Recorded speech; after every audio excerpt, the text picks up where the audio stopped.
Oh god, it's too fast. Oh my god. Hey the boss, game reviews, season 2. He's gonna play the games he likes and talk about them all night. This review is roguelikes, a bunch of them. Oh my gosh, how am I gonna play them all? Well, here is a quick guide. So I've been sitting with this video idea for a while, and seeing that my real job decided that I don't need to work for 3 weeks, I'm gonna take a shot at actually making it. I'd rather make something short than stare at my 10-page Undertale review script again. So viewer, you read the title. What do you think I'm gonna do? If you guessed meander around my favorite roguelikes for approximately minutes, you are correct. We need a starting point, somewhere I can jump off to, really get into the nitty gritty, so fuck it. Like every other person on the planet, let's start right here. The Binding of Isaac, originally a Flash game, dungeon crawler, roguelike, later turning into not a Flash game, dungeon crawler, roguelike, and a remake called Rebirth. This was my starting point to the roguelike genre at age 13. My parents just got divorced, the FNAF trilogy came out, times were awesome, 2 Christmases! And this game came along and smacked me and the rest of the indie game landscape in the face. This game, you play this little fucker Isaac who can't dodge a glob of floating blood to save his life, and you fight mildly disturbing yet charming bosses, collecting items, getting stronger. Also, you can kill your mom, or Satan, or your mom's heart, or your mom's aborted fetus, or yourself trapped in a box, or Mr. Krabs. Okay, yeah. That's a lot.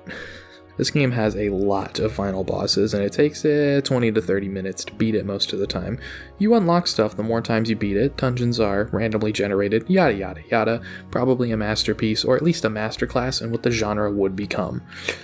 So I basically tricked you right at the gate here. I'm not talking about roguelikes, I'm talking about roguelites, which is a retarded term. Just let the genre evolve, but since man babies were like, oh, if there's not any progress being made at all between runs, it's not a roguelike. Yeah, man, I missed the Shamrock Shake too, but calm down, everything's gonna be okay.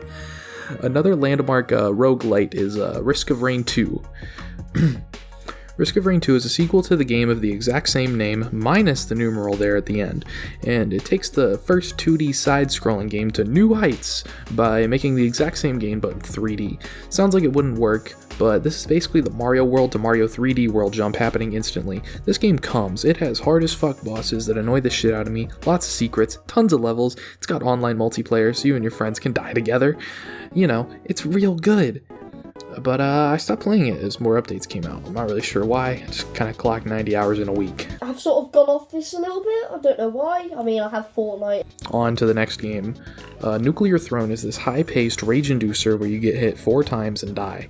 It's so fucking fun to learn and master this game, dude. All the characters have unique abilities that let their runs stand on their own and feel different from others. And Jesus fucking Christ, the screen shake. Yeah, for some reason, part of this game's design study was looking at the San Andreas fault line for half the workday. Still baller. Next game.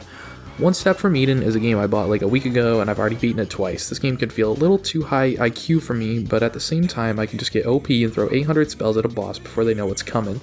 You place shit on this grid and you have cards that are just spells you cast as your mana goes up. It's stupid fast-paced and hectic, and it's definitely worth your time if you like roguelikes at all. Okay. I gotta talk about landmarks in this video, and there's kinda one big bulging one in the corner that's been staring at me this whole video. It's Hades.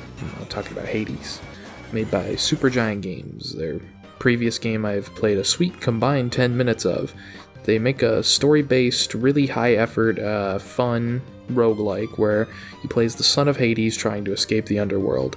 It's got this isometric view, looks cool, you know, all that. And although I'd say it doesn't push the gameplay of the genre forward, it's a landmark due to the amount of polish and care put into what's there. It's got great story, great characters, worth your time, even if you don't think you'll enjoy the roguelike genre as much as I do. Double feature, FTL and Into the Breach, games made by the same small indie studio. One's a spaceship management and battle sim, the other is a Final Fantasy tactics with mechs, both in roguelike fashion. FTL definitely falls closer to the roots of roguelike. You don't really unlock new things, more so you unlock different things. This game is hard as hell, I've only beaten it twice. Into the Breach is fun, kind of feels like it misses what made FTL special, but also has so much going for it that I feel like I can't diss it other than that. Both games are definitely 9s and worth your time.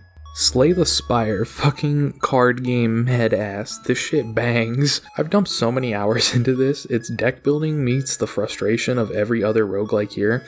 You can play as 4 characters. They all have their own cards and special playstyles that are entirely unique to one another. Wait, what? Problems with it?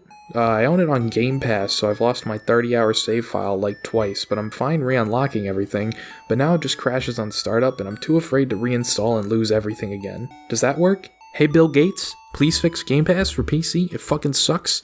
Not actually Bill Gates, I'm talking about the fat guy who shows up and says Xbox One every E3 for like the past 7 years. That's the guy I'm yelling at. Okay, I'm done.